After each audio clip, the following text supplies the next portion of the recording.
Hubballi Ankola railway ನಿರ್ಮಾಣ ಯೋಜನೆಯನ್ನು ಆದಷ್ಟು ಬೇಗ ಕಾರ್ಯರೂಪಕ್ಕೆ ತರಲು ಎಲ್ಲಾ ರೀತಿಯ ಕ್ರಮಗಳನ್ನು ಕೈಗೊಳ್ಳಲಾಗಿದೆ ಎಂದು ರೈಲ್ವೆ ಖಾತೆ ರಾಜ್ಯ ಸಚಿವ ವಿ ಸೋಮಣ್ಣ ಹೇಳಿದ್ದಾರೆ. ಹುಬ್ಬಳ್ಳಿಯಲ್ಲಿಂದು ಅವರು ಯೋಜನೆ ಅನುಷ್ಠಾನಕ್ಕೆ ಎದುರಾಗಿರುವ ಸಮಸ್ಯೆಗಳನ್ನು ಬಗೆಹರಿಸಲು ರೈಲ್ವೆ ಸಚಿವಾಲಯ ಮುಂದಾಗಿದ್ದು, ತಮ್ಮ ಅವಧಿಯಲ್ಲೇ ಈ ಯೋಜನೆಯನ್ನು ಕಾರ್ಯರೂಪಕ್ಕೆ ತರಲಾಗುವುದು ಎಂದು ಹೇಳಿದರು.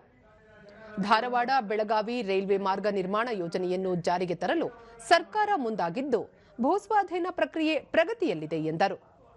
ಮಹದಾಯಿ ಮತ್ತು ಕಳಸಾ ಬಂಡೂರಿ ಯೋಜನೆ ಅನುಷ್ಠಾನ ವಿಚಾರದಲ್ಲಿ ಎದುರಾಗಿದ್ದ ಹಲವು ಸಮಸ್ಯೆಗಳಿಗೆ ಪರಿಹಾರ ಕಂಡುಕೊಳ್ಳಲು ಕೇಂದ್ರ ಸರ್ಕಾರ ಮುಂದಾಗಿದೆ.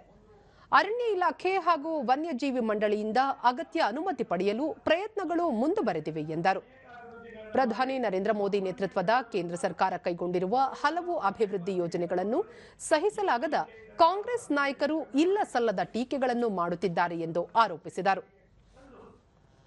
ಆಸ್ಪಿರೇಷನ್ ಡಿಸ್ಟ್ರಿಕ್ಟ್ ಅನ್ನು ಮಾಡಿ ಇಡೀ ದೇಶದಲ್ಲಿರ್ತಕ್ಕಂಥ 104 ಜಿಲ್ಲೆಗಳನ್ನ ಗುರುತಿಸಿ ಅದರಲ್ಲಿ ಕೆಳಹಂತದಲ್ಲಿರ್ತಕ್ಕಂಥ ಬಡವರನ್ನ ಮೇಲ್ಪಂಕ್ತಿಗೆ ತರ್ತಕ್ಕಂಥ ಅವರ ದೂರದೃಷ್ಟಿ ಚಿಂತನೆ. ನಾನು ಕೂಡ 4-5 ಜಿಲ್ಲೆಗಳಿಗೆ ಹೋಗ್ತಾನೆ ಇದ್ದೀನಿ. ಇಡೀ ದೇಶದ 8 ಜಿಲ್ಲೆಗಳಿಗೆ ಸುತ್ತಾಡ್ತಾ ಇದ್ದೀನಿ.